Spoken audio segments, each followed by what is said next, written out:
right, folks. I did not time that out as well at all in terms of the intro. I didn't even have the screen up, so now we're going to go. It is the Countdown to March Madness number 5, and what is it? It's Championship Week. That's Conference tournaments. Messes me up every time. But yeah. So it's Championship Week. I don't know if you knew that, but it is. And it is one of the greatest weeks of all time. As I tweeted last Every night, year. So, hey, we got 27 automatic bids to be handed out this week, I think is the number, right? Because there's already 4 that are in. So sounds correct. Yes. You got 2 tonight that are coming up. We'll talk about those later. That is actually, very interesting games because we didn't really pick these conferences very well for these 2 that are tonight. We'll see if we get better with the ones we're going to pick today. But I'm glad that our show started at the exact same time as the Drive to March Madness show on CBS Sports Network. I'm sure we'll get better ratings, but it'll be a close one for sure. So, there's a lot of things to go through here. This is going to be a long episode, as these traditionally are. And, the fact that we're actually going to have a tournament helps the fact that we can talk about these things. But, let's just get this comment out of the way. Oh, man, we already got comments. Coming early with this S. Great week in and great year and a Big Ten champ if it was Michigan State. Would they not give us a championship? But, okay. Yeah, I don't know. I don't really know what to say. Michigan State fan, apparently, huh? Anyway, I actually think that was an Illinois fan. But anyway. Oh, okay. All right. Everybody is. Okay, welcome to Championship Week, folks. Welcome. I know a lot of people are coming into this week. People, a lot of people, the thing that I love about college basketball and the thing that separates us from a lot of other people, not in college basketball, but like normal sports fans, what separates all the people that cover college basketball season or pay attention is that we've been paying attention this whole time, and here comes everybody else that just cares about the tournament. We've been paying attention the entire time. I said that Arizona State was going to be an excellent team this year. I had them in my top 40. They are 0-10 against top 50 teams. So sorry about that. I said Kentucky would be good. They're 9-14. So yeah. I love it. You have miscalculations. At least I had those miscalculations. At least I don't, say stuff about Gonzaga without actually watching them, which we'll get to. But we're 6 days away from Selection Sunday. So this is the last episode before Selection Sunday, and there's a lot of things that are going to happen from now until Sunday, including 27 bids to be handed out, and the fact that the NCAA is keeping it boring with the region names. So glad they're doing their part there, as they traditionally do. You got any comments on that? No, and I'm just waiting for the next one. Here we go. Okay. Here we go. So first of all, this narrative that the West Coast Conference sucks is complete garbage, okay? It is a top 10 conference in the country. Look at the ratings. Yes. Okay? Yes. Now, I know Gonzaga outweighs everything because they're by far the best team in the conference, but is BYU not a 6 or a 7 seed? Yes. Like, why do we act like Gonzaga plays nobody? Their non-conference schedule was hard. They blew everybody out in their non-conference schedule with the exception of West Virginia. The only game they didn't win by double digits was West Virginia. They beat them 87-81. So, wow, they only scored 87 against a Bob Huggins team. I know Bob Huggins' team this year is not great defensively, but this narrative that if Gonzaga was in the Big Ten, would they win the Big Ten? This Gonzaga team, yes. Absolutely. Would they go undefeated in the Big Ten? Probably not, but they would be, 18-2 or 19-1 probably. So this narrative of people who don't actually watch them play, like you don't sit there and stay up until 8 o'clock or 10 o'clock and watch Gonzaga and LMU on a Saturday night on ESPN2. Yeah. They don't do that. So why are these people that don't actually watch them play commenting on this as if, I know Gonzaga, they're not in a Power 6 conference, which isn't even their fault. I know that they wouldn't win the Big Ten, even though I'm just going to ignore the fact they have the second best freshman in the country, the best shooter, and one of the best big men forward scorers in the country.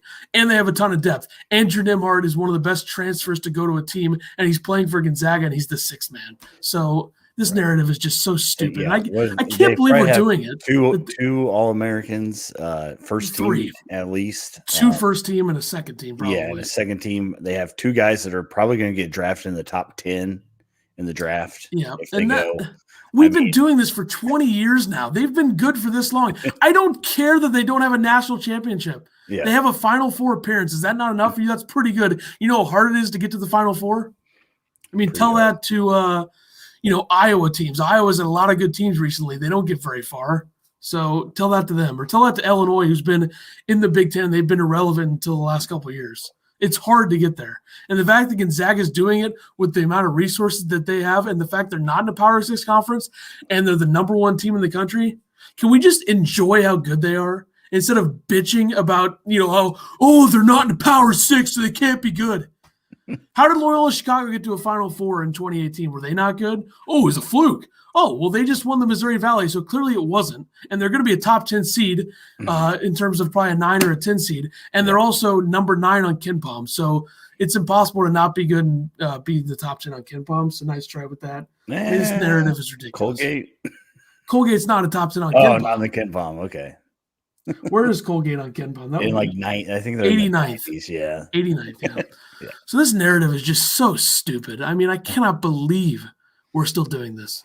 Honestly, it's amazing to me. I think I'm good on that, though. Can I turn this on YouTube? Yes. Look up. It should be on there, yeah. ECSW. I'll put the link in there. There you go. You can insert your Gonzaga comments if you have them. No, I totally agree. There's and I always go back and forth with you that they are in a cupcake conference. Yeah, maybe they do have some not great teams, but the Big Ten has not great teams. The ACC has not great teams.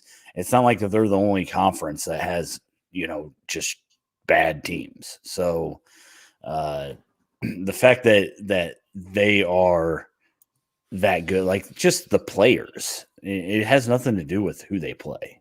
Like they have top tier basketball players, and they're fun to watch. Yeah, and another thing is like if you look at like the conference ratings this season in terms of how good certain conferences are. I mean, the West Coast Conference is in the top 15 in that category. If you look at what they do, they're number 9 overall in the adjusted ratings and efficiency metrics and stuff. So they're up there. I mean, I know it's outweighed by how good Gonzaga is, but like BYU is 24th in the country in offense and 28th in defense. Is that not a good team? I mean, that's a pretty good team. Yeah. Loyola Marymount is in the top 100 in offense and near the top 100 in defense. Pepperdine's the top 100 offense, top 90 offense, really. So this narrative that they're like playing in like the SWAC, which has no teams inside the top 200, is just so stupid. That's what people try to make it sound like. And I'm sure jealousy comes into it a little bit. With how they could be a smaller program that isn't in one of those, big time areas and be as good as they are. Well, and that's you talk about, 10, 15 years ago, everybody loved picking Gonzaga to go deep when they were a Cinderella team. Well, let's just get used to the fact that they're not a Cinderella team anymore. They are a legitimate basketball team and a legitimate powerhouse program. We'll probably be doing this for the next 20 years. So yeah, true. That'll be fun. So let's move on to my top 30, last top 30 before the championship. So whoever wins the NCAA tournament, you're going to be number 1 by default because that's how it works. And then when the next season comes around, I'll re-rank everything. But I know that nobody really pays attention to this because if they did, they'd probably be mad that I had Winthrop in the top 30.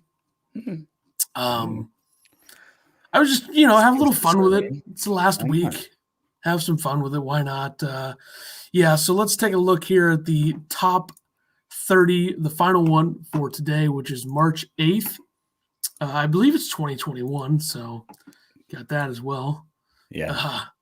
So Gonzaga stays at number 1. You have Baylor going from 3 to 2, Illinois going from 4 to 3, Michigan going from 2 to 4, and then I have Iowa in the top 5. They ended their season strong, but the big concern for Iowa is Joe Wieskamp. Is he going to play in the Big Ten tournament? That'll be a big factor. I don't really think that they're going to be able to reach a 1 seed. I know a lot of people think that if them or Ohio State wins the Big Ten tournament, they'd have a chance. I tend to doubt that. I don't know if Ohio State has a chance anymore.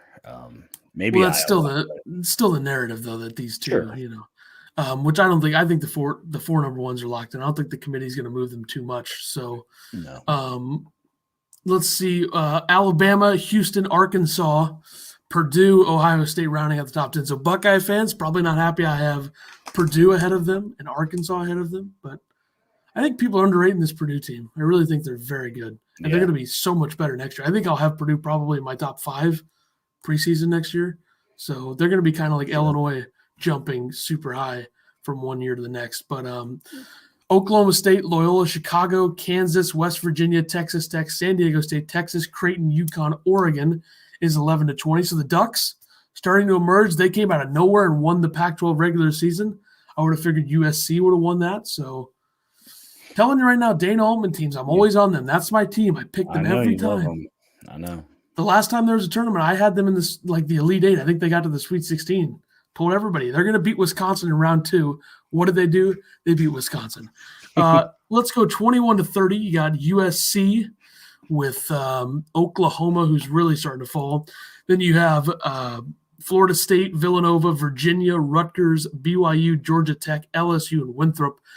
So Virginia somehow won the ACC regular season, yet I have Florida State much, a few spots ahead of them.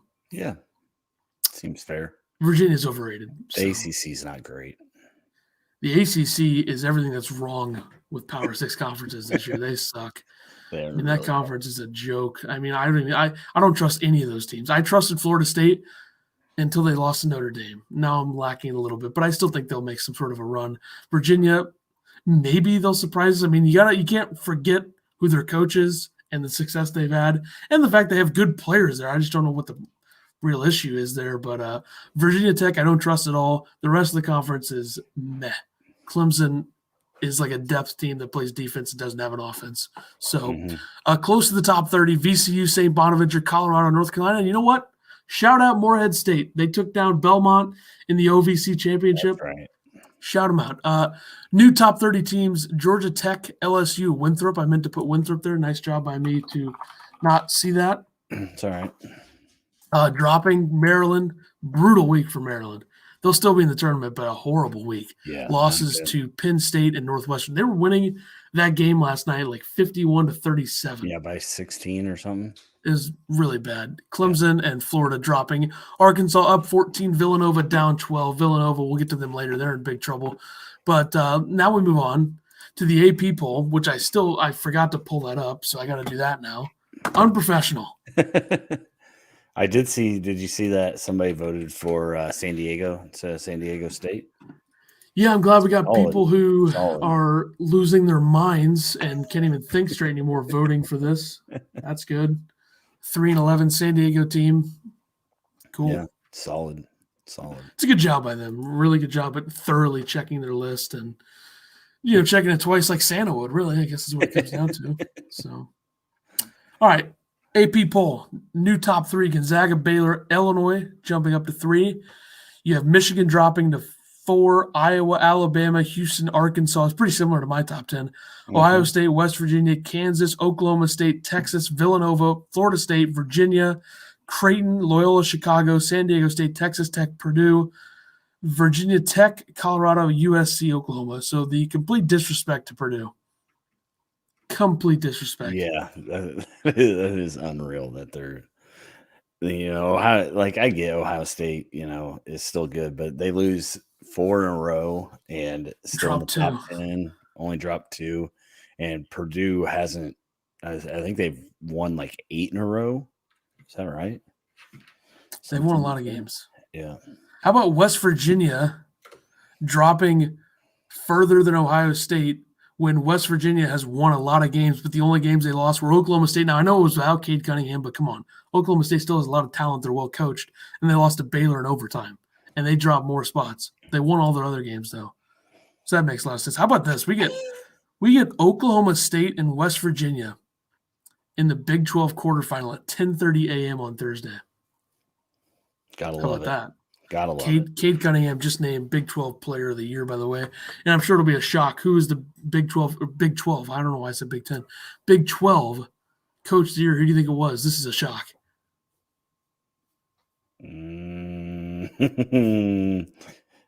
Bill Self. Scott Drew. And I don't even know who that guy is. Never heard. I can't believe we're talking about like taking Scott Drew or thinking that Scott Drew's going to leave Baylor. Why the hell would he leave Baylor? Why would he leave Baylor? People think he's going to go to Indiana because they're going to throw a ton of money at him. Why would he want to do that? He could own the Big 12 for the next decade if he wanted to. Why would he go to the Big 10 to an Indiana team that sucks? True. I don't care what they've done in the past. Where they won a title in like 87. Whoa. Was it this first time Baylor's won the Big 12 since like 88? First time they ever won it. Or something? First time they ever won the Big 12. Ever? Yeah, that's the first time they've won a conference championship since the 50s. Gotcha. They won a conference championship. I don't know what conference it was. It was like the Southern or Southwest or something. I don't know. But as I mentioned a little bit earlier, we got a little bit of NCAA tournament region names. Very exciting. So we're not doing anything geographically except for the region names because they're too stupid to think of something. I thought they were just doing like 1, 2, 3, 4. I mean, A, B, C, and D would have been better than this. Yeah. Why did they do this? Because they're boring and they want to ruin everybody. It's literally the same as what it always is then, right? And it makes no sense. Do you think that they're gonna put teams in brackets depending on their location then? Here's what I think they should do. With the way the 1 seeds are right now, they're definitely going to stick with the S curve, which is just all seeding based and where you're at in terms of rankings. But what they'll probably do is make the West region Gonzaga, make the East region Michigan, make the South region Baylor, make the Midwest region Illinois. That's probably what they're going to do. Yeah. Which is so stupid. I mean, seriously. So dumb. And if somehow Iowa gets a 1 seed, they can just make it Midwest for Iowa. So they have options here. Very smart. I'm glad they're really wasting everybody's time by doing this. That's NCAA for you. All right, let's take a look at some bracketology. I did not update my field of 68 today because I messed everything up. I was trying to fix stuff and I was leaving teams off and screwing everything up. I was like, you know what? You don't wake up at 7 a.m. Yeah, what is the point in doing it is really what I said, What is the point? So whose are we looking at? We're going to look at a few people, including Mr. Jerry Palm from CBS, who I think is a joke of a bracketologist. I mean, he's just bad. Him and Lenardi. I mean, Lenardi's okay. He's better than Palm, but I think the lower level that people don't pay attention to are the ones that are better, to be honest. But That's just me. So I'm going to pull this one up on the screen so we can get a visual for the people watching the video version of this podcast. An elite podcast, of course, one of the greats of all time. Number 5 for the year. Okay. Commercials playing. Exactly. So the 1 seed's not a surprise. Not even going to say. Everyone knows what that is. 2 seeds, you have Alabama, West Virginia, Ohio State, Iowa. Do you have any problems with these 2 seeds? Not really. I think Houston, could make an argument. What kills Houston is that loss to East Carolina. Yeah. I think if Ohio State doesn't win their first round game of the Big Ten, they should move down, honestly.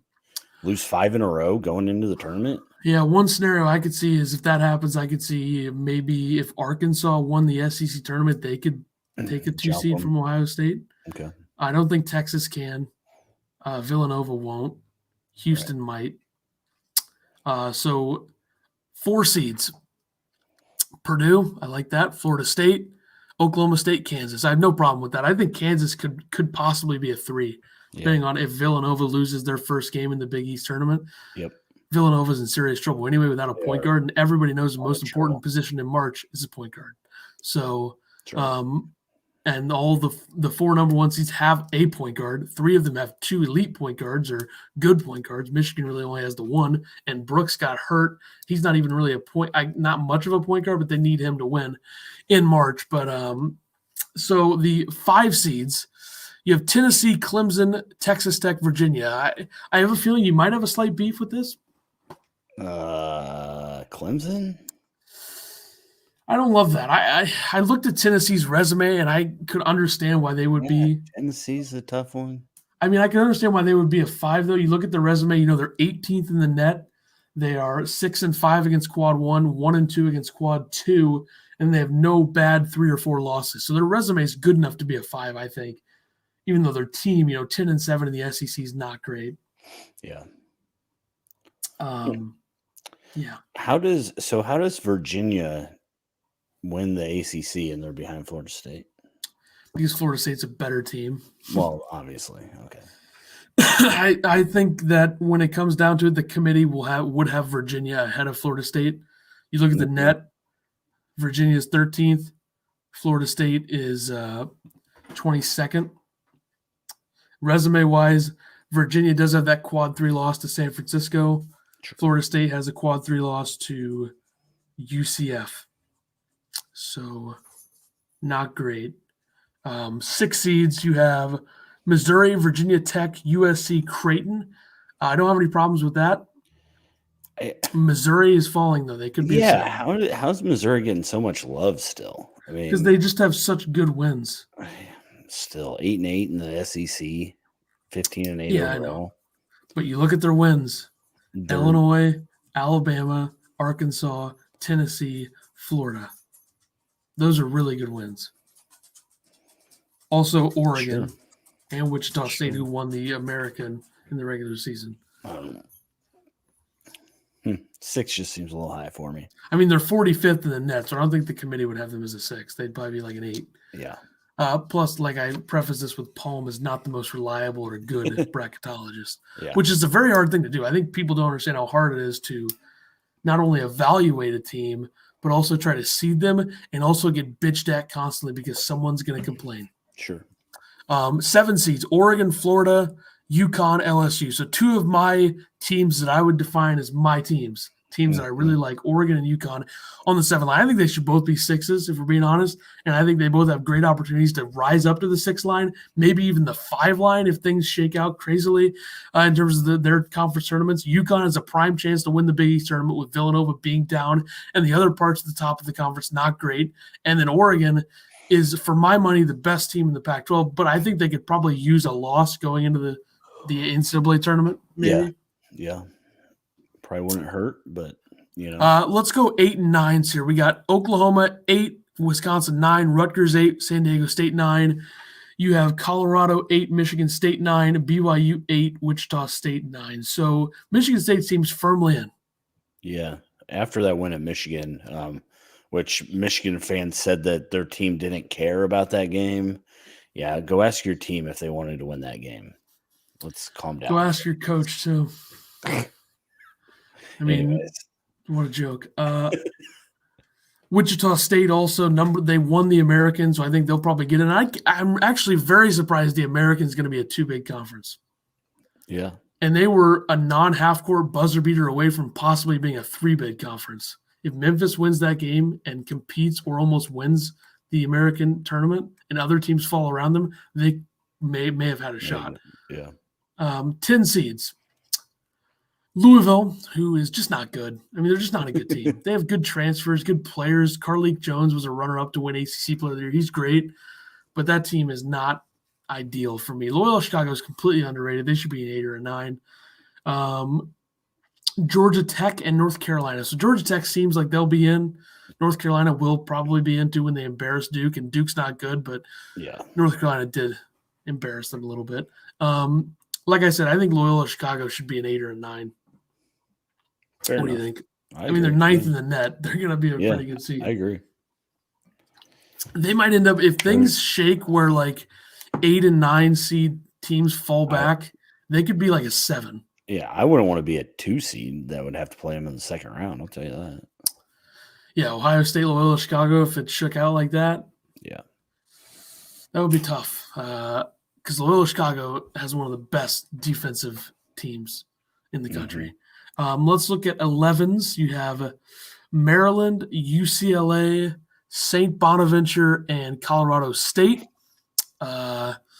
Maryland, if they lose that game, their first game in the conference tournament, which is against who the hell does Maryland play? They got moved up. Michigan State? Yeah, it's Michigan State. That's going to be tough. That game's important, more important for Maryland. I still think both teams will get in, but that'll be tough. UCLA, that was tough, man. They were leading that game against USC on Saturday for the entire game. Then Tajidi hits a buzzer beater 3 in the corner because this is March. If that was February or January, he would have missed that. St. Bonaventure, I underestimated them, man. I have to admit it, Yeah. I was riding the Billikens train the entire time. And then that one dude whose name I don't even know had like 11 blocks in 5 minutes for St. Bonaventure, and they just killed them. So the A10 is going to be a 2-bid league, and it doesn't matter who wins the A10 championship on Saturday. It's going to be – it might be Sunday, actually, when that is. I'll be on the call for that game, by the way. So whoever wins that game is in no matter what. Number 12 seeds, Toledo. Wait, wrong number. Western Kentucky. They have to win the Conference USA to be in this tournament, and we need them in there because Charles Bassey's as good of a big man as you're going to find on a non-power 16. He's probably the best other than Drew Timme, since Drew Timme's not on a big power 16 because the whole Gonzaga thing, which we got into. We won't go any further than that. Let's see, 12 seed play-ins. You have VCU Xavier and Drake Boise State, and then UC Santa Barbara. And it would be a damn shame if UC Santa Barbara didn't win the Big West. We got to get them in there, man. They're one of the most fun mid-major teams to watch. Have you seen them? I have not watched them play yet, no. Actually, wow. I think I did watch a half. They're good. They're good, man. Very good. And the thing with them is, like, they're, like, good offensively, but they're even better defensively. And they're not going to turn a game into a track meet and run up and down the floor and grind you and all that stuff. Mm-hmm. They can settle in the half court, and they can be as good as anybody, I think, on both ends. So we need them in there because I think Ja'Cory McLaughlin is one of the best scorers in the country. I don't care what conference. I don't care. He's one of the best. So, I mean, there's other teams in that conference. Still got to put the biscuit in the basket, as they say. Exactly. There's still other teams in that conference that are good. Like UC Irvine's one of the best defensive teams in the country. And then you have UC Riverside's pretty good on both ends as well. So it wouldn't be that bad if those two teams get in, but I really want to see UC Santa Barbara in. So I'm sure a lot of people who are on Facebook commenting about Gonzaga can also relate to wanting to see UC Santa Barbara in the tournament. Let's go to 13 season. This is a pretty loaded 13 line. Like Toledo can shoot it with anybody. They're the best team in the MAC by far, in my opinion. Winthrop has already punched their ticket out of the Big South, and I love the way that team's built. JUCO guys, lower-level recruit guys. Chandler Vaudrin's a tremendous JUCO guy that came over, just an elite playmaker. Yesterday, he had 10 rebounds as a guard. I think he only had 8 points, but he affected the game a lot more than a normal person that would have 8 points did. Liberty also punched their ticket out of the Atlantic Sun. They got scorers. Darius McGee, get to know the name. You're going to know the name in March. He's a really good scorer, and at his size as well. And also, speaking of size, UMBC stud, 5'2", Darnell Rogers entering the transfer portal. So I'd love to see him go to a bigger school. Do you think there's any chance? He led them in scoring at 5'2". I mean, someone's got to get him in there. It'd be fun to watch. Get him on the Illini.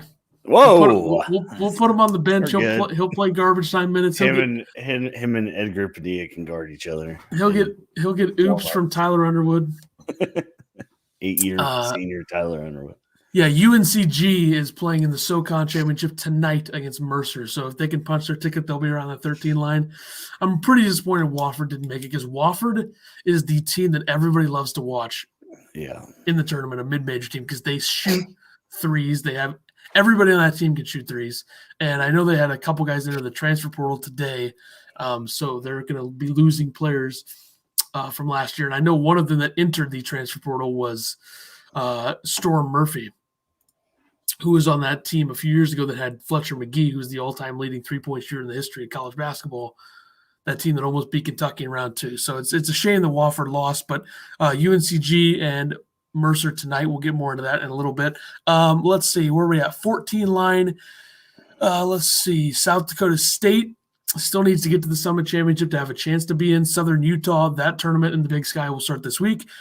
Colgate, everybody loves the toothpaste in the team. Everybody loves them. Patriot League, they got to win the semifinals, win the championship. And then Abilene Christian is the other team. Of course, everybody knows they're out of the Southland Conference, so they're on the 14 line. 15 line, we have Georgia State, who plays in the Sun Belt title game tonight against App State. What an ending to that Coastal App State game last night. It definitely wasn't messy at all. So bad. It's about as bad as it gets. I mean, I wish that happened on a major scale. People would have been like, what the hell is this? I'm not sure many people other than us were locked into that game at like 10 p.m. Low major basketball at its finest. It was bad. There was a point where there was like 7 guys on the floor. Yeah. Anyway, Northeastern, who is in the Colonial Athletic, and starting in 28 minutes, a huge semifinal game between Elon Musk, a.k.a. Elon, and Hofstra in the semifinals of the Colonial Athletic. That'll be followed up later by Northeastern and Drexel at 8:30 p.m. Central Standard Time. You got to pay attention. Those are the games tonight. Other than the 2 title games, you have 2 semifinal games. I picked Hofstra to win the CAA. You picked James Madison, who lost. So I need to get one back on you because you're way ahead of me right now. Bryant, a 15 seed there. That's a showdown matchup for us on Tuesday tomorrow. Mount St. Mary's and Bryant in the NEC championship. Hopefully Mount St. Mary's can pull one out for me. Then Morehead State. I'd be scared to play Morehead State if I'm a 2 seed. I really would. They could fill it up. They're tough. They ran Belmont into the ground. They beat them. Did they beat them 3 times? They beat them twice or 3 times. Yeah. Man, I wouldn't want to play them. And you have play-in games for the 16s after Siena and Grand Canyon. Siena, of course, is out of the MAAC, and that'll be a storyline. Is Patino if Iona beats if Iona wins their first round matchup, they'll play Siena in the second round. That'll be a big storyline because you got a 1-seeded Siena team versus a 9-seeded Iona team. Iona obviously underseeded with the way they did the bracket, so that'll be interesting to see if they can win that. Then you have Grand Canyon out of the WAC, a team that you like. Yeah. So we'll see if they can do that. 16-seed playing games, you have Hartford and North Carolina A&T, and then Prairie View and Cleveland State. Cleveland State plays tonight in the semifinal against Milwaukee in the Horizon. That'll be followed up by Northern Kentucky and Oakland in the Horizon League. So a lot of semifinal games tonight. I think there's let me see if I can count these real quick. Yeah, one. I think this is a semifinal. Having a hard time getting it too. 1, 2, 3, 4, 5, 6. There might be 8 if the Summit is in the semifinals, which I think they are. So that's 8 semifinal. Wait. 10 semifinal. Not wait. Oh boy. Okay, 1, 2, 3, 4, 5, 6. Nope, I counted. God, 5, 6, 7, 8. It's 8. What an idiot! It's 8. 8 semifinals, 2 titles, and then there's a early round MAAC game, I believe. So there you go, nailed it. Last 4 in: Xavier, VCU, Boise State, Drake. I think VCU is a little bit safer than the last 4 in at this point. Okay. I don't think Xavier should be in. No. I don't know who I'd put in over them, though. That's the thing. Who are you putting in over them? I don't know. Did you see St. Louis is going to try to schedule another game? Yeah, I mean, they're desperate. So I don't know who it would be against. I mean, who are they going to play? And I got to go let my dog out so you can talk to people about the last 4 and the first 4. Great. Yeah. Last one. I mean, I think that St. Louis, if they could schedule a good game, maybe they could get in. Utah State actually is a team that I like. Colorado State's in. I think that they, could move up, but I don't see it happening. So I don't know. I don't know what we're going to do with last 4 in. I think that most people have Xavier in already, though, and I find it odd. Does everybody have Xavier in? Because I think Brad Evans has Xavier in. I got Lunardi on the other thing. Okay, what's he have? He has. I think he has him in. Yeah. Yeah. They've lost 3 straight, haven't they? Yeah, let me see their resume. Must be pretty good. 1 and 2 in quad 1. They've lost 2 straight, and they lost to Marquette and Georgetown. Their quad 2 losses were Creighton and St. John's. So They did beat Creighton. Quad 2, 5-5 with wins over Oklahoma, which was in December. Toledo, St. John's, Butler, Cincinnati. 5 losses: UConn, Providence, Marquette, Georgetown, Seton Hall. I mean, the fact they don't have any quad 3 or 4 losses is probably what's going to help them stay in. Yeah. So, yeah, I don't know. I don't know either. Do you have any takeaways from Lunardi's list here? I can't see it, so. Well, just let me zoom it in a little bit. I think Illinois should be the number 1 seed. No, I'm joking. I like his a lot better than I like Jerry Palm's. That's for sure. I would say Palm's low tier, Lunardi's mid tier, and then the other good ones are top. I don't know. Doesn't Lunardi usually get like most of them right? Yeah, I think, like I said last week, winning percentage. He's much more aligned with the committee in terms of his thinking, I think, than others are. He's got Loyola at an 8. You should like that. Yeah, that's good. Clemson is a 7, I think is fair. I don't know why people have them as like a 5. Tennessee is a 6. Makes sense. 10. I like Oregon and USC on the 6 line. I don't like Colorado on the 5 line at all, though. Psh. UConn is a 9. That's Colorado.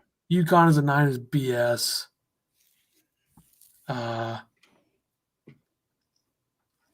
So his last 4 in are Drake, Boise State, Colorado State, Xavier. So he has Xavier's like the last team in. So they're on a slippery slope. They lose their first Big East game, they're done.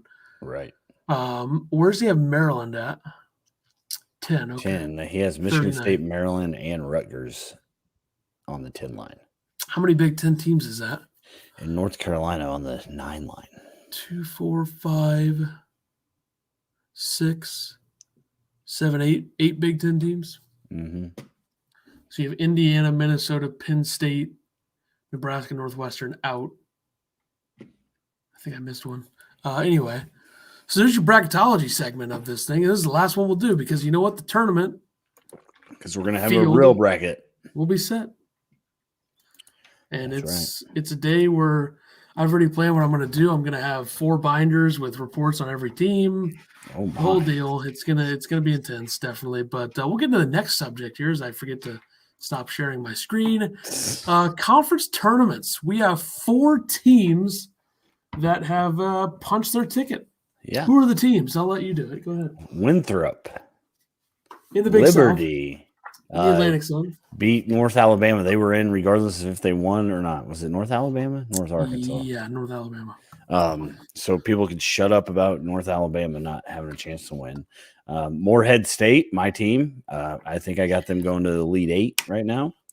And Loyola Chicago punch their ticket. So yes, and then outside of that, as I get the bracket file out, okay, we have 25 in this one and 6 in the other one. Let me go over the ones that have happened thus far, what matchups we have in the semifinals, the finals, all that stuff.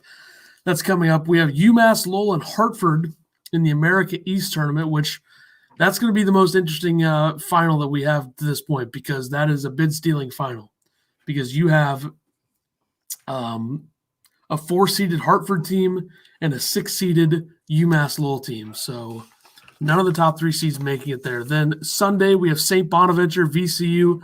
The Atlantic 10 championship game will happen on Sunday. And then you look at, as I try to find all these damn papers, it's 25 of these. It's a lot of different things that go into it. Anyway, tonight we have the Colonial Athletic semifinals. The first game starts in 20 minutes, Elon and Hofstra. Then Northeastern and Drexel is the second one, 8:30. Those games are both on CBS Sports Network. The championship will be tomorrow at 6 Central, 7 Eastern on CBS Sports Network. So you don't need ESPN Plus for those. That's good. ESPN Plus is pretty much done for most of these tournaments except for like the non-power 6 ones that haven't started yet. Semifinals tonight on ESPN2. You have I guess it's ESPNU. Cleveland State, Milwaukee in the horizon, and then Oakland, Northern Kentucky. So you have a 1 seed against a 8 seed in the first semifinal. Then you have a 3 seed and a 4 seed. So there you go. Those are semifinals in the championship tomorrow on ESPN at 6 o'clock Central, 7 Eastern. The MAC tournament starts Thursday. Didn't even know why I had to say that. Didn't even have to say it. Tonight, the first matchup in the MAAC, aka the Metro Atlantic tournament in Atlantic City, New Jersey. You have Canisius and Ryder, 6 and 11. That's a 6 o'clock Central, 7 Eastern on ESPN Plus. There it is. Yeah, so that's good. Let's see. I got a couple more of these real quick. I'm just gonna shuffle the papers really loudly so everyone can enjoy that. There you go. Then it seem like you're actually being productive. It does, yeah. So tomorrow at 7 Eastern, 6 Central on ESPN2, this is a matchup between the two of us, Mount St. Mary's and Bryant. The 2 seed Bryant in the Northeast Conference, aka the NEC, against the 4 seed Mount St. Mary's. So big game there. 7 Eastern, 6 Central. Nice time slot. ESPN Plus. It's on ESPN. Okay, good. Yeah, so the Patriot League semis are on Wednesday. That'll be at 5:30 or 7:30, it says. So they're just going to pick the time at some point. One game's going to be at 5:30, the other one's going to be 7:30, CBS Sports Network, of course. Loyola and Army in the first semifinal. So you have a 9 seed and a 4 seed. And then in the second matchup, it's 2 versus 6, Colgate and Bucknell. Bucknell? How the hell do you say that one? I think you were right both times. All right. That'll be Wednesday. And then the SoCon Championship is tonight, UNCG and Mercer. We're going to pick those games in a minute just because why not? I mean, we didn't get either of those conferences right anyway. We picked Wofford in the SoCon. We were wrong about that. Mm-hmm. And then in the Sun Belt, you had Coastal. I had South Alabama. So swing and a miss. I forgot to say when that game was and what channel it was on. My bad. It's at 6 o'clock Central, 7 Eastern tonight on ESPN, UNCG and Mercer going head-to-head there. And then the Summit League tonight, semifinal games. These are ESPN Plus games, 5:45 Central, 8:45 Central. So when it's an ESPN Plus semifinal, nobody cares about it. South Dakota State and Oral Roberts, that's an upset watch. Oral Roberts has some really good scorers. So they could take down South Dakota State, who I picked. And you took North Dakota State, they'll play South Dakota. So 1 versus 4, 2 versus 3, all chalk in that one. That'll be tonight. And then also tonight, the Sun Belt Championship on ESPN2 at 7 Eastern, 6 Central. Georgia State and Appalachian State will play in that one. And then finally tonight, West Coast Conference, Gonzaga, St. Mary's, 8 o'clock Central, 9 o'clock Eastern on ESPN. And then you'll have BYU. Gonzaga wins that. I defended them a lot. BYU and Pepperdine at midnight Eastern, 11 Central on ESPN2. Late night basketball. I wonder if Dickie V's going to do either of these games because I know he did a Gonzaga semifinal last year. I don't know if Dickie V stays up that late anymore. That's true. I guess he was at the event last year. Right. That was like a few days before everything was gone. Mm-hmm. We'll go over some other brackets later. Some Power 6 brackets. I got to get my file here real quick. Okay. Let's take a look at the championship games tonight in the SoCon. UNCG and Mercer. UNCG is the number 1 seed in that conference. And you have Mercer who upset their way there. They, had some good wins to get there. They Mercer, beat VMI last night. Wow. Who do you like in this one? No, I think I'm going to have to go with UNCG. I don't think that I can take Mercer. I don't see it happening. Mercer did play him close the last time they played in February, though, 77-74.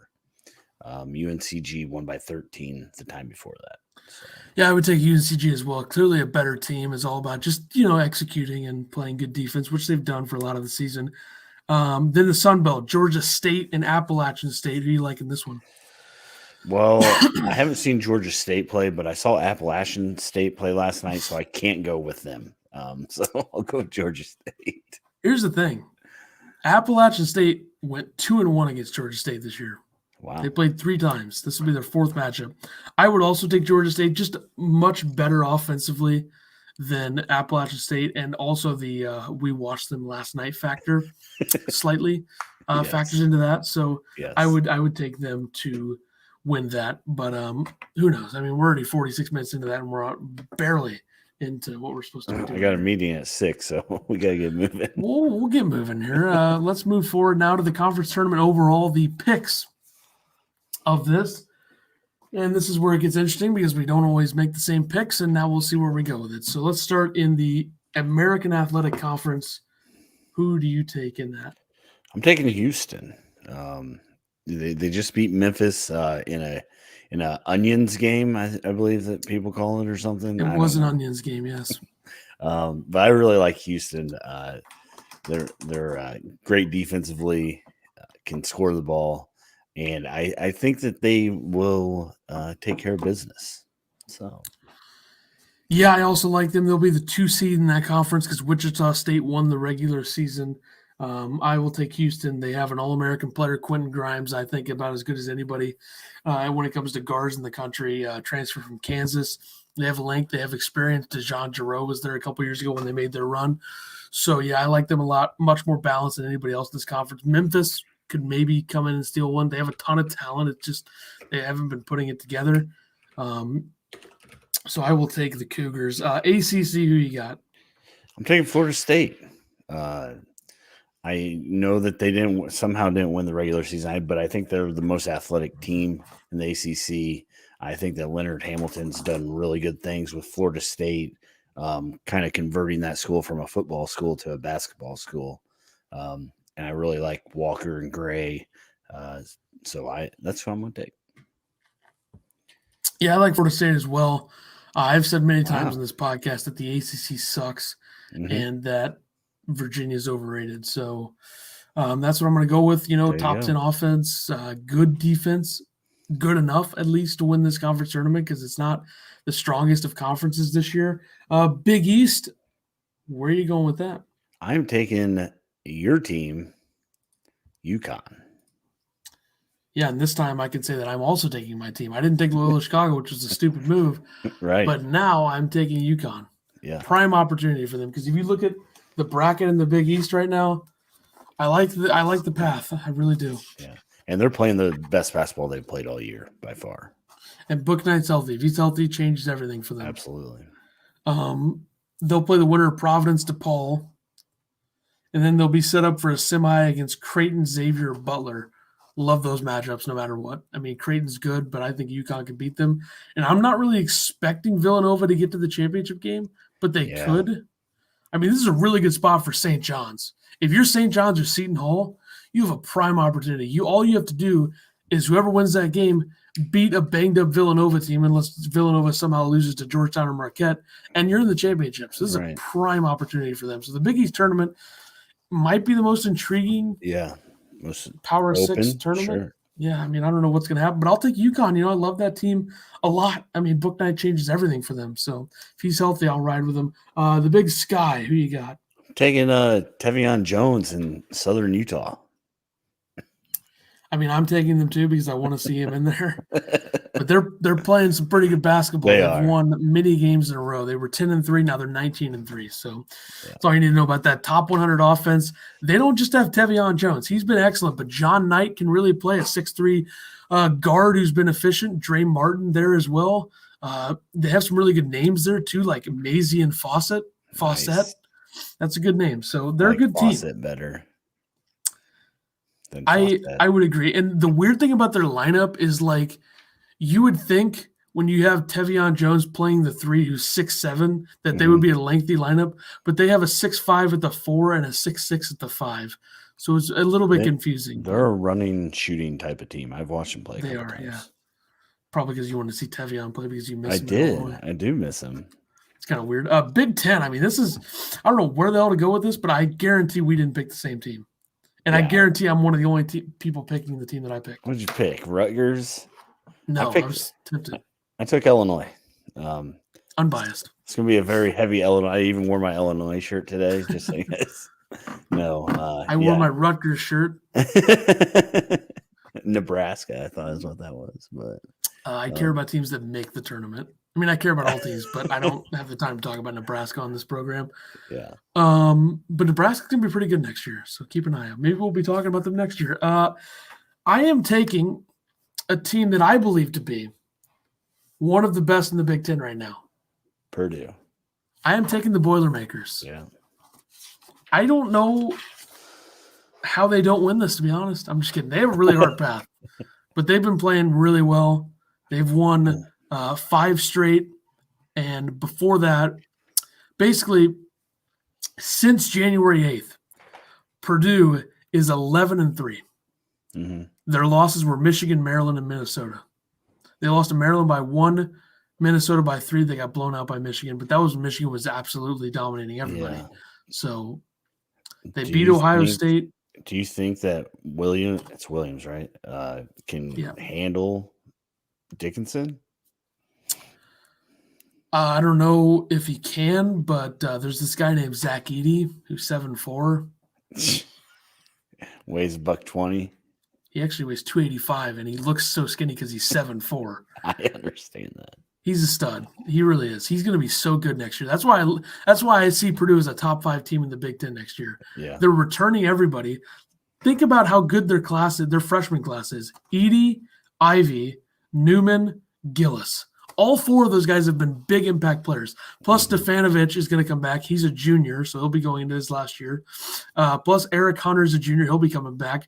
Trevion Williams probably comes back, I would think, but they're going to be really good, and they're already really good. So I'll take Purdue. I mean, they're going to have a tough path. They're probably going to end up playing Ohio State. Then they probably have to go through Michigan. Then they'll probably have to go through Illinois or Iowa or Wisconsin or Rutgers or someone like that. So it's going to be tough. But I really like the way they're playing, and their talent level is right there with everybody else in the Big Ten, I think. Just a really deep team, and their freshman class. I mean, if not for Dickinson, I would say that they have the best freshman class in the conference, which they might already have. I mean, they have a lot of guys. The ones that I listed have all been impact guys. Big 12. I took the heavy favorites, Baylor. Yeah, it's hard for me to go against Baylor. I mean, they really proved yesterday that they're back. Yeah. Maceo Teague. I mean, how the hell does someone go 10 for 12 from 3 against a team that plays defense like Texas Tech does? And he started I think he started like 9 of 10 or something. Unreal. So they're the best team in the conference. I mean, I can see a team giving them a run for their money because Kansas, West Virginia, Texas, Oklahoma State are all Texas Tech as well are all very good teams. Mm-hmm. So you can't really underestimate how good the teams around them are. Big 12 is really good. I mean, it's a lot closer to the Big Ten than I think a lot of people think. Yeah. The difference, I would say, is that the 1, 2, 3 in the Big Ten is better, but the 4, 5, 6 in the Big 12 is better. True. That's how I would look at it. Like, I think Baylor, Kansas, West Virginia is not better than Michigan, Illinois, Iowa. Right. But Texas, Oklahoma State, Texas Tech is better than Ohio State, Purdue, Wisconsin. It's very close, and I dropped my pen. You just said how much you love Purdue. I love Purdue, but I think that they're not. It's not Purdue's fault that 4, 5, 6 in the Big 12 is better. It's not their fault. So we'll both take Baylor in the Big 12. Big West. I believe I already confessed my love for a team in the Big West in this podcast. And I don't want to see them in the tournament, so I'm picking UC Irvine. I mean, like I said, there's a lot of teams in this conference that are good enough to play well in the tournament. There's really 3 of them: UC Irvine, UC Riverside, UC Santa Barbara. So a lot of California teams, huh? Yeah, I want to see Ja'Cory McLaughlin in the tournament. Okay. I mean, Colin Welp is a pretty fun player to watch from UC Irvine. You probably wouldn't know that, though, because you've never watched them. You just picked them because you hate UC Santa Barbara. Just because I knew it'd rile you up. Being a hater with them. CUSA, really only one scenario in this tournament that works for all of us. Yeah. Nobody wants to see anybody else in this tournament other than Western Kentucky. Exactly. I don't want to see Old Dominion. I don't want to see Marshall. I don't want to see Florida Atlantic. I don't want to see Charlotte. I don't want to see Middle Tennessee or Florida International or Louisiana Tech or UAB or North Texas or UTSA. UTEP would not be bad. They're a pretty hot team. They almost beat Kansas. Rice or Southern Miss. I don't want to see any of those teams. None of them. Okay? Correct. Actually, you know what? Come to think of it, Marshall wouldn't be bad. I wouldn't hate seeing Marshall. Okay. Very good offensive team. And Tavion Kinsey in there. I mean, that's pretty good Pretty good player. Anyway, so we're both taking Western Kentucky, right? Yes. And I think we might go the same on this one, the Metro Atlantic. I thought that I told you last night that I took Patino's team, but I wrote down Marist for some reason. So going with Marist, I guess. Are they even playing in the tournament? Yes, they play Niagara on Thursday. Okay. And they're projected to lose that game by 1. And they're also the 324th ranked offense in the country. That's what I'm talking about. So they're pretty good defensively, though. I'm giving you a win, I guess, if Iona can pull it out. I'm taking Iona, Patino's team. Got to do it. I really want to take Siena, but I picked so many 1 seeds that I couldn't. I picked the 1 in the Big Sky, in the Big 12, in the Big West, in the CUSA, and then a lot of other ones that we're still going to do. I picked the 1 seed. So, but if they can get through Siena, I really like their chances. That's the problem, though. The way this conference was seeded, they're a 9 seed. Really they're going to play, right. Siena. Because, you look at Siena played 16 games, Monmouth played 18, but then Iona played 9 conference games, and Canisius played 12. I don't understand it at all, but whatever. That's just we knew the season was going to be like this, so I think Patino can find a way to, get his team going. I mean, they only played 9 conference games, but they were the best and most efficient team during conference play. Number 1 in offensive efficiency, number 1 in field goal percentage, number 1 in offensive rating percentage, number 1 in 3-point percentage, number 1 in free throw percentage, number 4 in tempo. Give me Iona. Let's go now to the Maction. A little John Gross action for you, huh? I got to go with the Fighting John Grosses of Akron. The Zips. Toledo might be the best team in the conference, but I just can't go away from John Gross. He brought Illinois back to prominence. Okay. That's all I got. Yeah, I'll take Toledo, who's by far the best team in this conference. There's a lot of good offenses in this conference, but Toledo is much better. You have 6 top 100 offenses in the MAC, and none of them are top 50 other than Ohio, who's 46th, but then Toledo is 14th. So very good offensively. The big thing for them is getting over that first game. They played Ball State. They lost to Ball State earlier in the season. So, and this is a conference where there's only 8 teams in the tournament. So I think there's 12 overall, and 4 of them won't play. The weird thing is the 3 Michigan teams won't play. Western, Eastern, Central Michigan are all out. Northern Illinois is out. So there you go. I just want to see Marion Jackson. I want to see Toledo, very efficient offensive team. I want to see them win it. Let's go to the Mountain West, which could get interesting. I have a feeling this is going to be an interesting tournament. I picked San Diego State. I think that they're the best team in the conference. They've won 11 in a row. I do like Colorado State, but I had to go with San Diego State. So here's my thinking on the Mountain West. Okay. This is March, right? Correct. And we know that some teams are just a little too hot to win the conference tournament. And some teams, this is a bid stealing scenario. I could see a team like Fresno State or Nevada stealing a bid, maybe. But the other 3 teams that are the top 4, I think one of them wins it. I'll take Boise State in that. Derek Alston, very good player. I like him a lot. To see Utah State winning just because everybody has them out, but yet they are playing good. They're second in the conference, but yet everybody has them as last 4 out of the tournament. So I want to see this league get 3 bids, but I don't know if they will. San Diego State's in no matter what. Right. Yeah, Nevada will be fun. Nevada's going to be so good next year. Nevada's absolutely going to be a top 25 preseason team. Grant Sherfield, player of the year in the conference. He's a stud. I would like to see just not only is he a great player, but his name as well, Neemias Queta for Utah State, stud. So I'll take Boise State in the Mountain West. Let's go to the Pac-12. Obviously, everyone knows who I'm going to take. Who are you going to take? Everybody knows who I'm going to take. I've been talking Colorado, about it for weeks. Oh. Absolutely, Colorado. They're hot. Beat Arizona State. They beat UCLA. They beat USC. I mean, I don't know what you want to say. I don't know why you hate on them so much. I just think they're slightly overrated. I like McKinley Wright a lot. Top-ranked team in the Pac-12 in the net. I mean, you go ahead and keep hating, though. I don't know. I mean, I like Oregon, but this could also be a scenario where Oregon's just a little too hot. But Oregon started rounding into form. We knew they had a ton of talent. They had some COVID issues and injury issues early. But look at this roster. Will Richardson, returning guard, great. They lost Pritchard, which sucks. But you also have Eugene from Eugene, as Bill Walton calls him, even though he's from Not somewhere Eugene. that isn't the United States, I don't think. But he calls him Eugene from Eugene because Eugene, Oregon. You got Chris Duarte is a stud. He's been playing tremendous. You have LJ Figueroa, who's a transfer from St. John's, Eric Williams, Will Richardson, Amori Hardy, Chandler Lawson. Just a very talented team. Give me the Ducks. Give me Dana Altman. He aligns Rubik's Cubes. The whole deal. SEC, who you got? Wonder who John Rothstein sold that from. I got Tennessee. Too far. Jeez. We've been hating on Tennessee for weeks, and you're taking them? I'm taking them. I got a feeling. That's like one of us taking Clemson to win. I got a feeling. I don't know why. I think they're going to turn it around, and they're going to make a run in the SEC tournament and find a way to win it. I named a sleeper, Ole Miss. I'm not going to pick them. But watch out. Also, watch out for LSU. LSU has the number 5 offense in the country. Nobody's talking about that. Number 5 offense.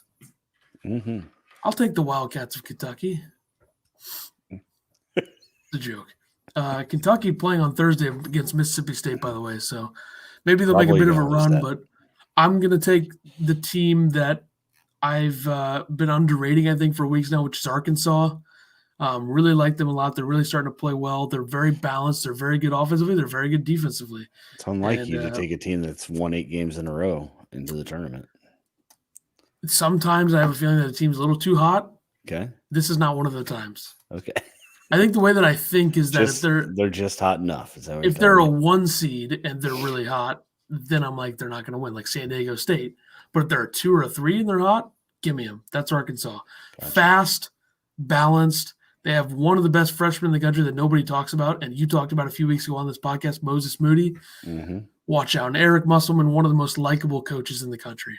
So there you go. Southland Conference. Now we get into the 3 conferences where I haven't watched much of, and I think most people that are listening to this probably haven't.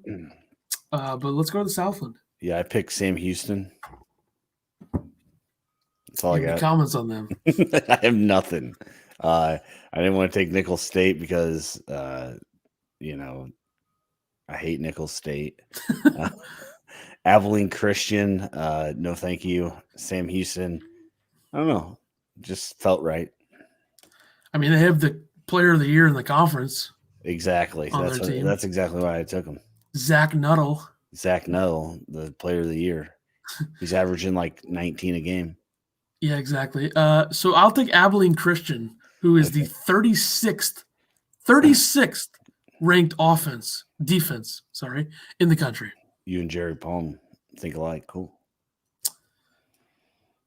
A little much.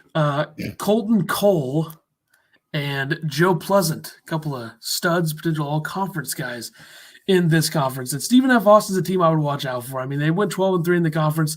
They were the most efficient offense in conference play. So Stephen F. Austin I would watch out for. Let's go to the SWAC. What a conference. Yeah. I took Texas Southern. I am taking Jackson State because I like their defense, and they've won an F ton of games in a row. Mm-hmm. Like they haven't – the last time Jackson State's last loss was December 20th. Prairie View hasn't lost in the conference yet. I'm sure they haven't played everybody, though, right? I mean, yeah, that's how these – Jackson State started out 0-5. They're now 11-5. It's impressive. Kind of a weird season. But there you go. 11-0 in conference. I'll take them. Very good defensive team, very bad offensive team. So I'm really taking a shot in the dark here. The WAC. I mean, I think we should agree on this one. Yeah, I'm going with Grand Canyon. Yep. Been talking about him for a while. So Bryce Drew's done a great job there. He's done a really good job. They've never been in it because of the stupid protocols. Yeah. Let's get them in. After they lost to Colorado on December 22nd, they have won a lot of games. They're actually, I believe, let me try to do some quick math, 10-3 in that stretch since they lost to Colorado on December 22nd. So there you go. They did beat Nevada by 10, which is a nice little win there. They beat Bethesda by 50, so that's good. They're not a rank. They're not even D1, but I said it, so whatever. Okay, so let's go now to just a quick thing I wanted to say about how stupid the transition ban is real quick. Sure. Why the hell can't Bellarmine be in the tournament until 2026? I don't know. How's it different for some people and not others? I don't know, but my question, really, is why do I have a Michigan State fan in my replies complaining like, why don't you come back to me when it actually keeps the team out of a tournament? That's not the point. I mean, it's not. Oh, Right. my God. The point is, what is the effing point in going to Bellarmine right now? They can't be in the tournament until 2026. If you're a freshman, you're not going to be playing there in 2026. What is the point in them switching from D2, where they can win a title every single year, and then switching to D1, and then boom? Yeah, I understand why it's implemented. I think do it for a year. 4 or 5 years is way too many. It's absurd. Yeah. Merrimack should have already been in the NCAA tournament by now. Won the Northeast Conference. They can't be in. Probably not until 2024, I don't think, at this point, because of when they entered. So great. I love the NCAA's outdoing themselves with all these stupid-ass rules. What a joke. All right, let's go now as we're trying to move quickly. Now it's already 5:08, so let's go. Yeah. All right. The coaching carousel has nothing to do with March Madness, but I find it slightly interesting. The openings right now, Boston College, Penn State, Fordham, and New Mexico. Other openings that not many people are talking about. You have Albany, Denver.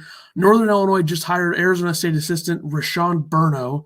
And then Portland, Tennessee Martin, Texas State, UC Riverside, and University of Texas Rio Grande Valley, I think is how that's, There you go. So the potential openings, as listed here on ESPN from Jeff Borzello: DePaul, Iowa State, South Carolina, Frank Martin, he's there.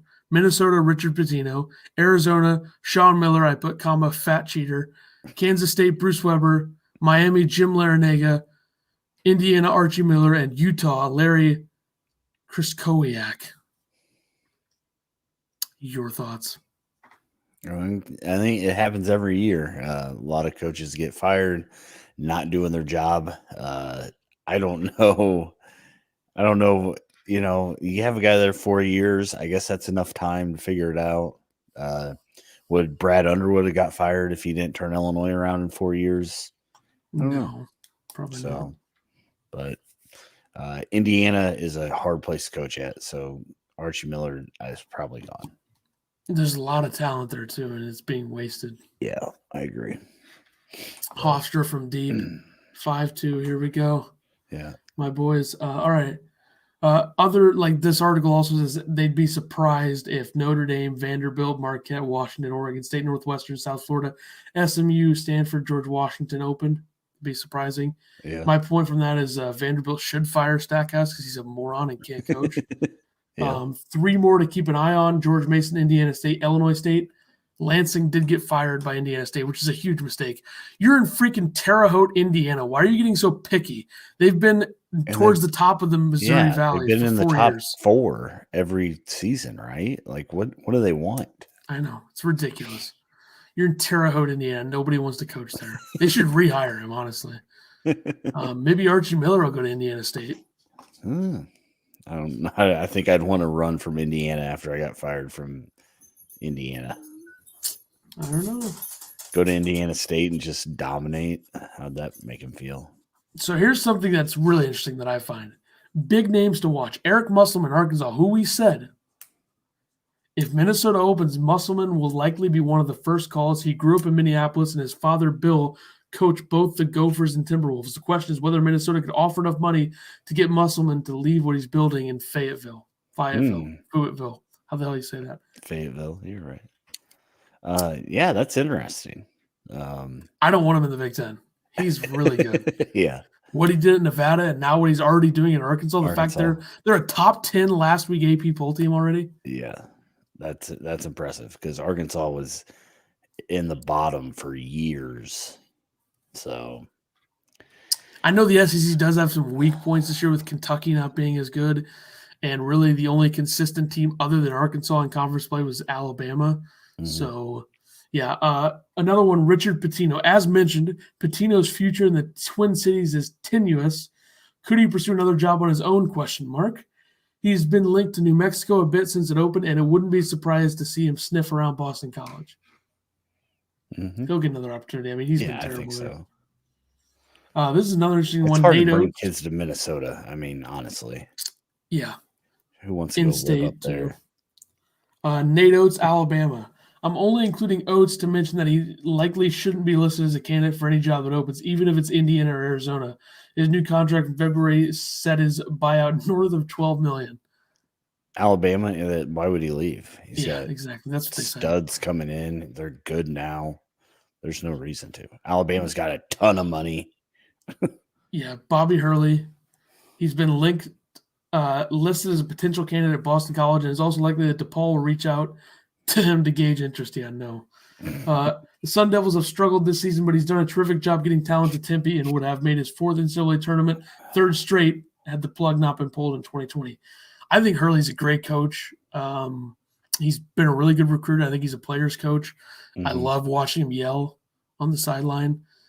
But he had a chance to go to St. John's, and he didn't want to. And that's where he's from. He's from that area.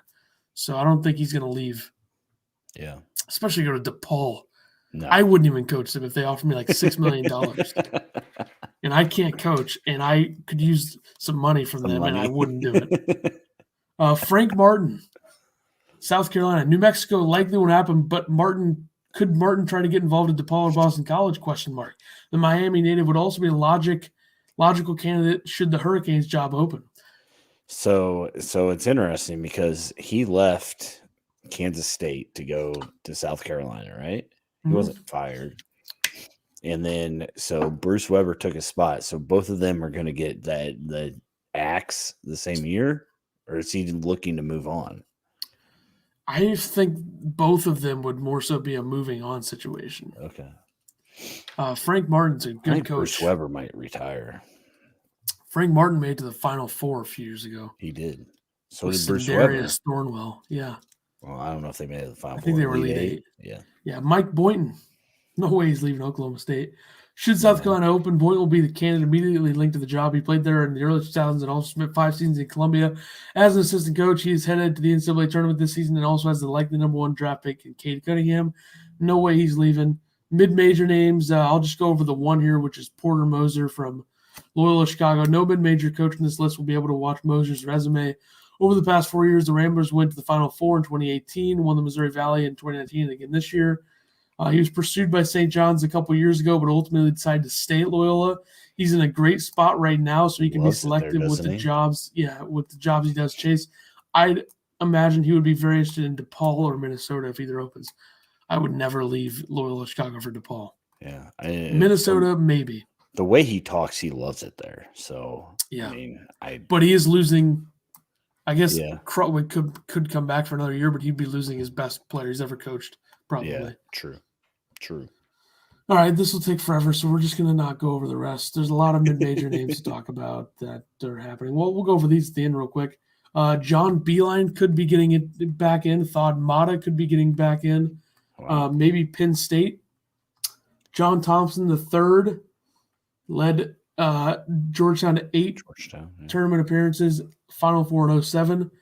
So maybe he gets back in. Tim Miles, former Nebraska coach, New Mexico, he's a candidate there. So we'll see. Another thing in the Fordham, Pat Chambers could be getting back into coaching at Fordham. Something to keep an eye on possibly. That's enough with the boring coaching stuff. Storyline of the week. Do you have one? Because I forgot to put one. Yeah, I did put one down. Just injuries going into the conference tournament, into the NCAA tournament, and how they're going to affect teams. You already mentioned Wieskamp. Brooks from Michigan went down, and Villanova is really hurting with Gillespie and Moore down.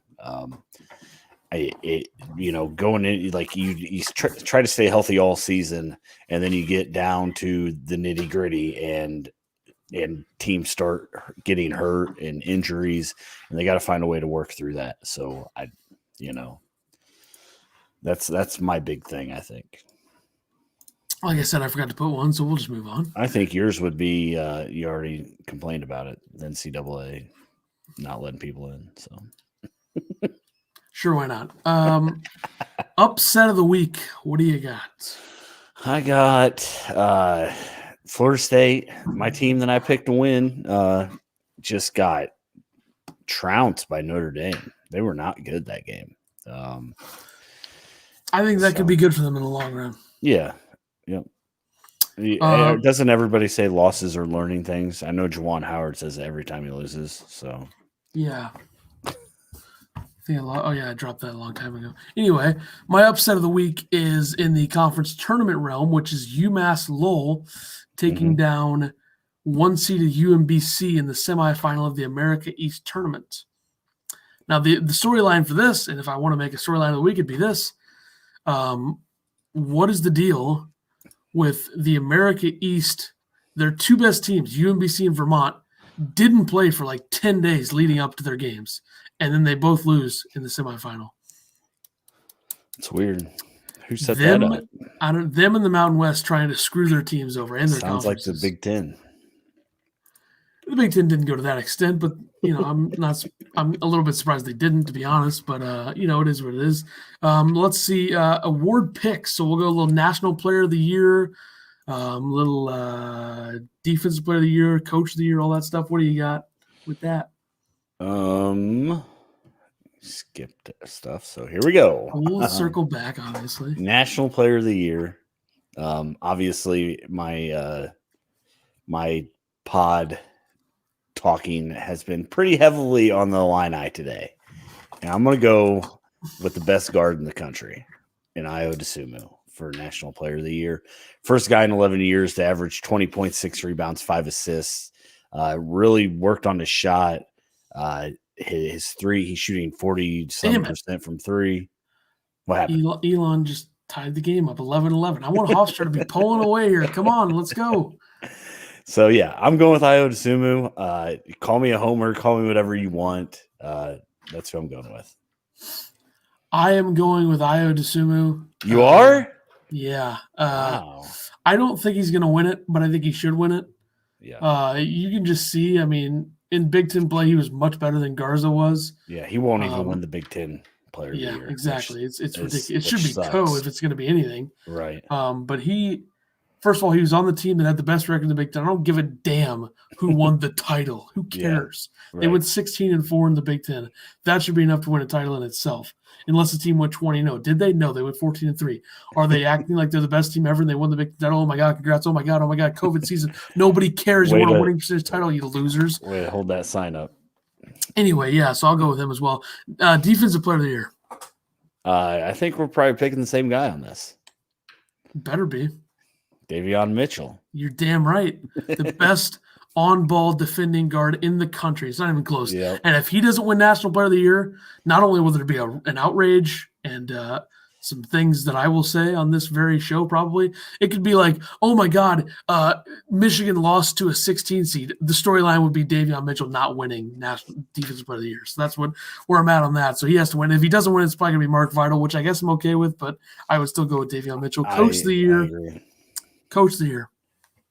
I'm going with a guy that we've been talking about a little bit, Porter Moser for Loyola Chicago.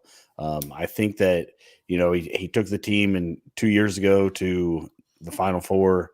He has really turned Loyola Chicago into something great. It reminds me kind of Gonzaga, years ago when they were the Cinderella. Loyola is kind of turning that page. And they're really good defensively, like you've said. They rank 10 in the net, but I think he's done a heck of a job with Loyola. And despite the fact that I just trashed Michigan, I'm going to go with Juwan Howard for Coach of the Year. In the Big Ten, conference matters a lot here. I think if it's not going to be him, it's going to be Scott Drew or Mark Few. Yeah. Which are confusing names. I'm surprised I got them right in the first try. But I just think that the expectations versus the actual outcome is what factors in here. And nobody thought Michigan would be a top 3 team in the Big Ten, and they ended up quote unquote winning it, right? Yeah. So, nope. And a big time asterisk next to this title, though. I'll tell you that. When it says 2021 Big Ten regular season, Michigan Asterisk. Yeah, suck on that, Wolverine fans. I like a lot of them, but some of them are just so like some of them that I was messing with on Twitter understood. The other ones were just getting mad about it. Obnoxious old men is what they are. Ant Wright's a good guy. I mean, he's a former player, but he's still a Michigan fan, but good guy. I like him a lot. Salt of the earth, really, if you come down to it. Team of the week. No surprise here. I'm going with Illinois. I mean, it's really, you can't argue against it. Right. Wins at Michigan and Ohio State. They're on, I think they've won 13 of their last 14 or 12 of their last 13 or something like that. I think it was like 11 of 12 or something. And not only did they win on the road, they beat Michigan by 23 without Ayo Dosunmu. And then they held off Ohio State. Ayo came back for that game, mask and all, and closed the game out for him. So, and secured a 1 seed, maybe. Who knows? Well, if you have a road win over number 2 and a road win over number 7 last week, I think you got to give them the team of the week. And I don't really think it's debatable. Player of the week. Did we go with the same guy for this? I'm sure we did. I think we did. Maceo Teague. Yeah. He was unbelievable yesterday against Texas Tech, had 35 points. Game before that against Oklahoma State, he had 19. He shot 66% from 3 against Oklahoma State, 83.3 yesterday against Texas 10 Tech. for 12, 10 threes in a college game. Yeah. I mean, that's ridiculous. Yeah, pretty impressive numbers. And the craziest thing is that he's not even the second or first best guard on Baylor. So that's how good the Bears are. Games of the week. Nice little hitch. The occasional hitch, yes.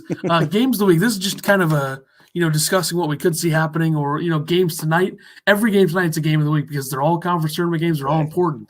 So we'll start here. Right now we have Elon and Hofstra going head-to-head in the Colonial Athletic Association Conference Championship semifinal. I nailed that. Milwaukee, Cleveland State, Northern Kentucky, Oakland are 2 games tonight that are semifinals in the horizon. You have semifinals in the Summit League, Oral Roberts, South Dakota State, North Dakota State, South Dakota. You have semifinals in the Colonial Athletic, like I just said, Elon Hofstra, then Drexel Northeastern later. Then you have 2 championship games tonight. You have App State, Georgia State in the Sun Belt. Then you have Mercer and UNC Greensboro in the SoCon. And then other semifinal games tonight, St. Mary's, Gonzaga, Pepperdine, BYU. What's the game you're looking forward to most tonight? Honestly, I'm going to go with Gonzaga. I just want to, I want them to come out. I want them to win by 30 and just kind of quiet the crowd. This is a game where they can shut up all the people on Facebook and Twitter and the people that don't think that they're the best of the best. So idiots. Definitely mine. The best game tonight's Mercer, UNC Greensboro for my money. Mm-hmm. I would go with that one. I think that's about as good of a game as there is tonight because some of the other games are just like Ryder and Canisius. Who gives a shit? I mean, seriously. Yeah. I didn't guess there. So anyway, tomorrow, what are you looking forward to? Some scheduled games tomorrow, and Mount St. Mary's Bryant's got to be the game, right? Yes, that is the one that matters. I mean, I think we got like $1,000 on it, don't we? Me and you. Sure, why not? Head-to-head bet. That's a good game. I would say. I'm looking to see how Duke plays, just because they're in a situation where they're not a top 3 or 4 seed in the conference. They're playing on a Tuesday afternoon, which is really all you need to know about how their season went and where they're at on this. But I don't know. There's a few conference championship games I think tomorrow, but they're not all listed because you don't have the results for the semifinals from tonight. So right, yeah, but it's hard to. Iona will play tomorrow at 4 Central, so that'll be interesting to see. Wednesday, the games we have scheduled. Big Ten tournament starts Wednesday. Yeah. The best game on Wednesday for my money is if Iona wins against Quinnipiac tomorrow. Them versus Siena on Wednesday would be the top game, I think.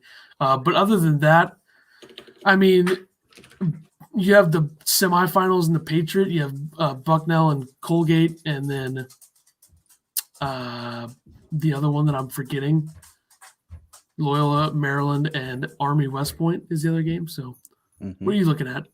DePaul, Providence? Yeah, Wednesday. Big DePaul guy.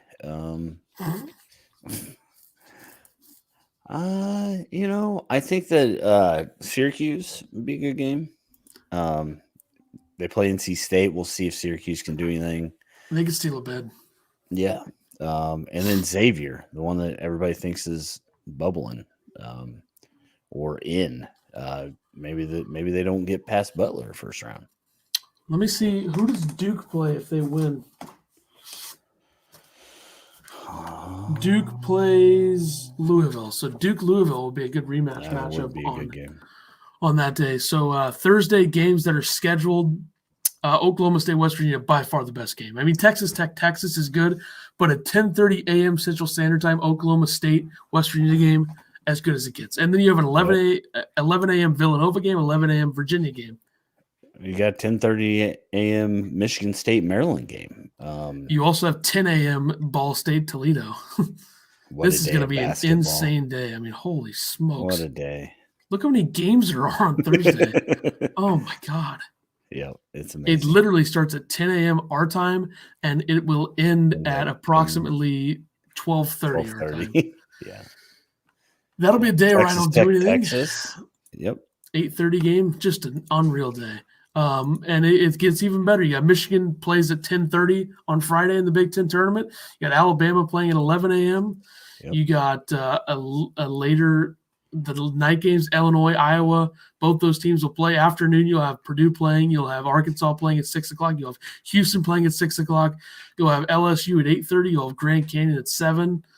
Then Saturday, you have big games in the championship, the Big 12 championship and all those games on Saturday. So it's going to be a fun week, one of the best weeks there is. And then we'll be back next Monday. Also somebody's birthday this week, so it even makes it better. Yeah, right. Thanks. I mean, you still got 4 days. Calm down. You don't know if this is all going to get canceled. Don't want it all to get canceled. So do we have McVick's picks this week? Or I forgot to text him. That's on me. Yeah, we'll just you want to do some picks? Yeah, we'll make our own picks real quick, and I'll write these down so we know tonight. We'll go head to head on these. I got to pick up this blue pen though. So, all right, let's see who we got. Lines. What? Basketball. Trying to look it up. All right, we're writing down on this note card our picks for the night. All right, I'm going off Bet Rivers. Rivers Sportsbook. Maybe they can sponsor us. Gambling is legal on Bet Rivers, Illinois. You cannot bet on Illinois teams though. You want to pick every game tonight that hasn't started? We can. You ready? Yeah, I'm ready. Milwaukee, Cleveland State. Cleveland State's a 4.5 point favorite. I'll take Cleveland State. I'll take Cleveland State also. Okay. Oral Roberts, South Dakota State. South Dakota State's -4. I'm gonna go Oral Roberts +4. Isn't it South Dakota State your team? I know, but I like Oral Roberts a lot, and I was hoping that they would get picked off. All right, +4. Same. All right, go ahead. Georgia State is a 7.5 point favorite over Appalachian State. I'm going Georgia State. Appalachian State's awful. Did you see him play last night? I'm going to take Appalachian State +7 because I think they can at least turn it into a defensive game, low scoring like the game was last night, to where it's a closer game than it should be. Gotcha. You ready for the next one? Yeah. UNC Greensboro, 5.5 point favorite over Mercer. Yeah, I'll take them. I'll take UNCG. I'll take Mercer.